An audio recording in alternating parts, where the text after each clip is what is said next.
All right, welcome to Financially Speaking with SFM. I'm Dan LaForest, that is Daniel Corson. We're both wealth advisors here at Security Financial Management. The topic for today is the end of the cycle. We've been experiencing inflation here over the last 20 to 24 months. A lot of confusion on the disconnect between interest rates and inflation. A lot of people confuse the two, but there is a difference, and there's a difference in timing. Typically, the anticipation of inflation or inflation occurs first. Interest rates are used by the Fed to combat that, obviously to make saving more attractive than spending. So now there is going to be a lag when it comes to bringing that inflation down. Sometimes it's quick, sometimes it takes a long time. We've been at this for, over a year and a half now. And so it's the Fed has a certain target in place. That's a 2% inflation. By the way, I think we both agree that that's probably a very optimistic goal to achieve. Very optimistic. But at the end of the day, I think what a lot of people want to hear is, we have had a very fast pace of raising interest rates at, I want to say a record, it's 5.5%, but the reality is we haven't seen this since the 80s. Correct. And as we saw yesterday, the Federal Open Market Committee met, which they meet every 6 weeks. So we've got 2 more meetings to go, one in November, one in December. Rates have been held steady. All the consensus is that we're going to experience one more rate hike, most likely 25 basis points. And then we should have a long pause, and then, unless barring other circumstances, should see one decrease next year, which the market had priced in at least 2 or 3. And so the Fed gave indication they're not going to be that aggressive in bringing down rates next year. So you're seeing the market adjust to that a little bit.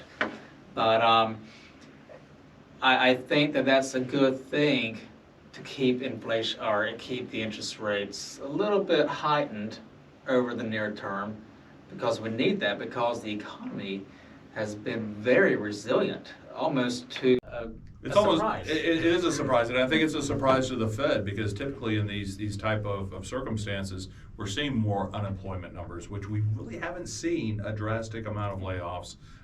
We talked earlier about, you and I off camera, about the tech sector. It's been affected, but they're very interest rate sensitive because of how much money they borrow. And that was one of the issues that we saw with some of the banks out in California earlier in the year. But, to stay on topic here, I think that the markets have been pretty resilient and done fairly well considering all that. But, one thing that, and you brought this up earlier, is markets are forward looking. So they're building this stuff in ahead of time on what they perceive the economy to look at 6 months down the road. So anytime they get a hiccup where they're, like you said, they're anticipating 4 hikes and maybe there's only 2, well, the market has to react. So yeah, speaking of the economy, it has grown close to 6% over the past year through August, which has been very strong. However, it is showing some signs of slowing. And so that leads to the question of, what does that lead to? Is that going to be a recession? So we're in the camp of, a mild recession. We don't have crystal balls, but at the end of the day, we've been hearing indicators that 2024 is peaked to be a growth year. I think 2024 could be positive when we see the end of this rate hiking cycle. If November or December is the last rate hike, that means there's going to be a pause for a few months, and then the next step would be to rate reduce, start decreasing. So that's going to lead to how quickly will inflation fall. That's going to be challenging to target.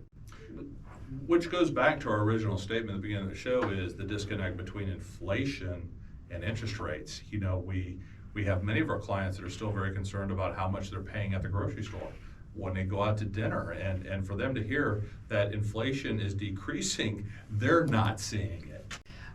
Let me clarify. Inflation is not decreasing per se. It's just increasing at a slower pace. So a year ago, we experienced inflation, annualized increase of 9.1%, right? And then each month thereafter, it got a little bit lower, 6%, 5%, 4%. What are we at? About 3.7. That does not mean that inflation has decreased. It's increasing at a slower pace. To decrease is deflation. We have not experienced deflation since, I believe, 2010. Don't quote me on that, but it was right after the Great Recession. So Yeah. next year, it would be unsurprising to see interest rates reduced down to, say, 4.5%. Now, that doesn't mean that inflation is going to be above 4.5%, but we have to maintain some level of interest rates in order to curb the spending. People are still spending money. You know, Sir Winston Churchill once said, with chaos comes opportunity. As an investor, what are some of the opportunities that people could be experiencing? I say there's good opportunities,